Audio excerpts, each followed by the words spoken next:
नमस्कार, आर्थिक times news में आपका स्वागत है।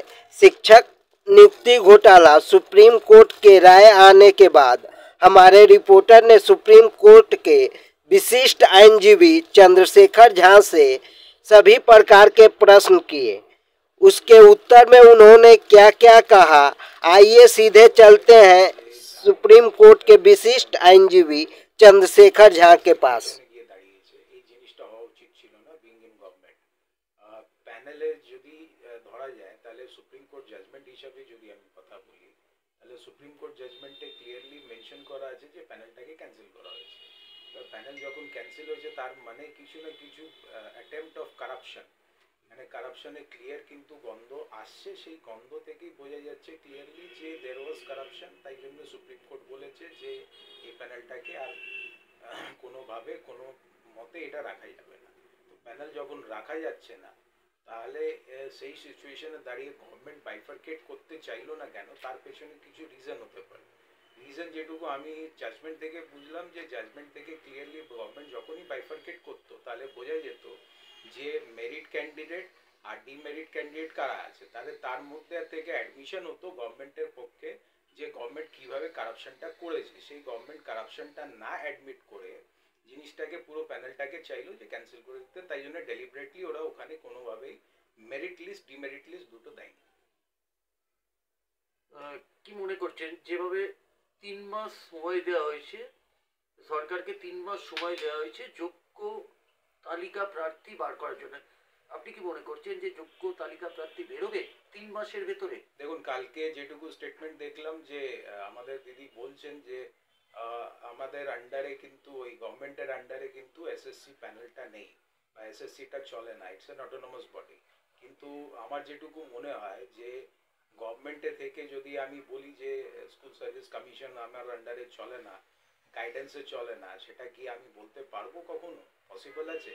তো সেই জায়গায় পসিবিলিটি আমি দেখতে পাচ্ছি না। 3 মাসের সময়ের পরে যদি উনি নতুন করে এই জিনিসটাকে প্রসেসে আনেন তাহলে সেই প্রসেসটা ভিশিয়েট করবে না কি করবে সেটা তো গভর্নমেন্ট ভালো করে জানে যেটা কি হতে চলেছে। এর আগে থেকেও তো বলা হচ্ছিল যে মানে যোগ্য প্রার্থী তালিকা বাছাই করার জন্য এতদিন যখন পারলো না, আপনার কি মনে হচ্ছে 3 মাসের ভেতরে এই যোগ্য তালিকা প্রার্থী তালিকা বার করতে পারবে বলে? দেখুন, এটা তো আবার রি-এক্সামিনেশনের ব্যাপার। এবার যখন রি-এক্সামিনেশন হবে তারপরে কি হতে চলেছে সেটাও আবার দেখার ব্যাপার। এবার যোগ্য অযোগ্য কারা ছিল না ছিল তাদেরকে কিন্তু সবাইকে ইকুয়াল চান্স দিতে হবে নতুন পরীক্ষাতে। সেই পরীক্ষাটা কিভাবে হবে না হবে, আন্ডার গাইডেন্স হবে না, রেজাল্টটা কিভাবে রিগিং হবে সেগুলো তো এখন বলা যায় না। কিন্তু যেটুকু আমার অবজারভেশন, যেটুকু আমি বুঝতে পেরেছি, দেখুন গভর্নমেন্ট তো ডিপার্টমেন্টকে কন্ট্রোল করে, অটোনমাস বডি হোক না কেন তাতে কোনো অসুবিধা নেই। কিন্তু আমার মনে হয় পরবর্তী ক্ষেত্রে এটাই একই জিনিসটাই রিপিট হবে।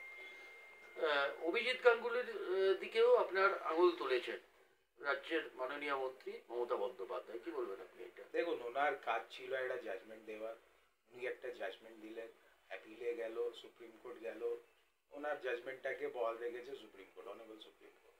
সেখানে আর ওনার নিয়ে ওনার এগেনস্টে কথা বলার কোনো জায়গা থাকে না। এবার ব্যাপারটা হচ্ছে যে যে কোনোভাবে একটা পলিটিক্যাল টাচ ছিল, সেই পলিটিক্যাল টাচটা ওনার বেরিয়ে এসছে। তো সেই পলিটিক্যাল টাচ যদি একটা জাজের ক্ষেত্রে দেখা যায় তাহলে তো সেটা ভুল। এও প্রশ্ন তোলা হয়েছে যেভাবে জজের বাড়ি থেকে যেভাবে টাকার পাওয়ার উদ্ধার হয়েছে, সেখানে দেখা যাচ্ছে টাকা খেয়েও তো এরকম একটা কাজ করতে পারেন যে পুরো প্যানেলটাকেই পুরো বাতিল করতে বাধ্য হলো, আপনি কি বলবেন? দেখুন, কারাপশনের তো গন্ধ আসছে, কারাপশনের গন্ধ না থাকলে একটা প্যানেল ক্যান্সেল হয় না। তো কারাপশনের গন্ধ না থাকলে ক্যান্সেলটা হওয়ার মানে জায়গায় ছিল না। তো সেই জায়গায় দাঁড়িয়ে আমার মনে হয় যে দিদিকে এইসব জিনিস দেখে বলা উচিত ছিল। আর আমার মনে হয় ইন্টেনশনালি এটা করা হলো from on behalf of the government, even the education department. তো আমার মনে হয় যে দিদির এই জিনিসগুলো করা উচিত ছিল। আচ্ছা, এই যে প্রায় 26,000 মানে শিক্ষক শিক্ষিকার প্রার্থী তালিকা বাতিল হলো, সেখানে দায় এসএসসি নেবে না রাজ্য সরকার নেবে, আপনার কি মত? দেখুন, এডুকেশন ডিপার্টমেন্টে 100% দায় নিতে হবে। যদি এডুকেশন ডিপার্টমেন্ট কেন সেই সময় এসএসসির কন্ডাক্ট যা ছিল বা যেভাবে জিনিসগুলো চলছিল, that was all under education department. আর এডুকেশন ডিপার্টমেন্ট থেকে কিভাবে কি হয়েছে সবাই জানে, এখানে আর নতুন করে কিছু বলার নেই। হ্যাঁ, এই কারাপশনটাকে একটা ব্ল্যাঙ্কেট দিয়ে চালানোর জন্যে এই যে সুপ্রিম কোর্ট কালকে রায় দিল, আর তার মধ্যে দেখা গেল যে এরা কিন্তু এই মেরিট ডিমেরিট লিস্ট দুটো দেয়নি, তাতে বোঝাই যাচ্ছে যে কিছু না কিছু একটা কারাপশনের গল্প আছে। अच्छा, देखा जा रहा है स्टेट गवर्नमेंट बार बार सेंट्रल गवर्नमेंट के ऊपर और विचार व्यवस्था के ऊपर सवाल उठा रहा है कल का प्रेस कॉन्फ्रेंस में, तो इसको लेके आप क्या बोलिए? দেখুন, বিচার ব্যবস্থার ওপরে যদি আপনি কোয়েশ্চেন তোলেন তাহলে সবকটা জাজমেন্টই কিন্তু আপনি বলতে পারেন তাহলে বিচার ব্যবস্থার জায়গা আর থাকে না। তাহলে বিচার ব্যবস্থা যদি হয়ে থাকে রাইটলি রংলি যাই জাজমেন্ট হোক, একটা জাজ যখন পাস করছে সেটাকে আপনি অ্যাপিলে যাচ্ছেন, অ্যাপিলেট কোর্ট আছে, অ্যাপিলেট কোর্ট ওটাকে সেটিসাইড করে বা আদারওয়াইজ ওকে বহাল রেখে দেয়। যদি বহাল রেখে দেয় তাহলে তখন আপনি বলেন যে এটা রং, আর যদি ওটাকে সেটিসাইড করে দেয় তখন গভর্নমেন্ট বলবে যে না এটা ঠিক, আমাদের ফেভারে হয়েছে কাজটা। তো সেই কথাগুলো বলে লাভ নেই, কিন্তু পাবলিক দেখতে পাচ্ছে যে কি হয়েছে জিনিসটা আসলে। अच्छा, स्टेट गवर्नमेंट सेंट्रल गवर्नमेंट को भी दोषी माना जा रहा है तो দেখুন, সেন্ট্রাল গভর্নমেন্টের এখানে কোনো রোল নেই আমার মনে হয়। আর সেন্ট্রাল গভর্নমেন্টের রোল যদি থাকতো কিছু বা কোনোভাবে কোনো যদি কনস্পিরেসির ব্যাপার থাকতো তাহলে সেটা বাইরে আসতো। আর এমনিতেও বিজেপির তো অনেক নেতার নাম এসছে ওই এসএসসি স্ক্যামে, তো সেগুলোতে তো বিজেপি চার্জশিটে সিবিআই অলরেডি দিয়ে রেখেছে, তো সেগুলোতে তো অলরেডি নাম এসছে। তো এখানে তো আমার মনে হয় যে বিজেপি আর তৃণমূল দুটোই আততে কাজ করে এই কাজটা হয়েছে। আচ্ছা, আর কয়েকদিন পর প্রাইমারির ইয়েটা মানে কোর্টে উঠবে, তো সেখান থেকে আজকের দিনে দাঁড়িয়ে প্রায় 26,000 এবং যারা প্রাইমারি ইয়েতে রয়েছে তারাও হয়তো বাতিল হবে। তো এই যে এত শিক্ষক শিক্ষিকাদের ভবিষ্যৎ অন্ধকারের মধ্যে ঢুকে যাচ্ছে, তো কি বলবেন এটা নিয়ে? দেখুন, আমার তো সব থেকে বাজে লাগছে যারা চাকরি করছিল তাদের চাকরি গেছে, এখন তাদের ফ্যামিলি নিয়ে প্রশ্ন, ফ্যামিলি চালাতে হবে, সব কিছু নিয়ে প্রশ্ন। তো আমার মনে হয় যে জিনিসটা খুব বাজে হয়েছে, আর এটা আমরা এক্সপেক্ট করিনি যে এইভাবে একটা তৃণমূলের গভর্নমেন্ট চলছে। তো এই জিনিসটা করা দিদির উচিত ছিল না, কিন্তু আজকে দিনে দাঁড়িয়ে যদি অন্যভাবে অ্যাকোমোডেট করা যায় এই ক্যান্ডিডেটগুলোকে কোথাও একটা গভর্নমেন্ট সার্ভিস দিয়ে, তাহলে সেটা খুব ভালো হয়। আদারওয়াইজ যদি না হয় তাহলে কিন্তু পরের দিনে দিদির নিজের অসুবিধা।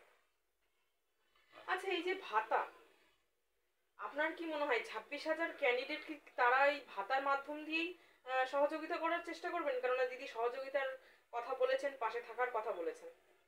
আমার তো মনে হয় শুধু ভাতা দিয়ে দেশকে চালিয়ে নেওয়া যায়, তাহলে ভাতা দিয়ে আর পাবলিককে তো জব দেওয়া বা ইনফ্রাস্ট্রাকচার কমপ্লিট করা, ইন্ডাস্ট্রি চালাবার কোনো দরকার নেই, তাহলে ভাতা দিয়ে সব চালিয়ে নেওয়া যায়। 2026-এ বিধানসভা ভোট আসতে চলেছে, তো এই বিধানসভা ভোটের কারণেই কি এত দাঙ্গা হাঙ্গামা শহরে চলছে? দেখুন, দাঙ্গা হাঙ্গামার কন্ট্রোলটা ওনার কাছে। এবার ওনার কাছে যদি ইনফরমেশন না থাকে তাহলে উনি বলে দিক যে ল অ্যান্ড অর্ডার ওনার কন্ট্রোলে নেই, তার মানে ওনার কাছে ইনফরমেশন থাকে, তারপরে উনি যদি অ্যাকশন না নেন তাহলে ইট ইজ ডেলিবারেট।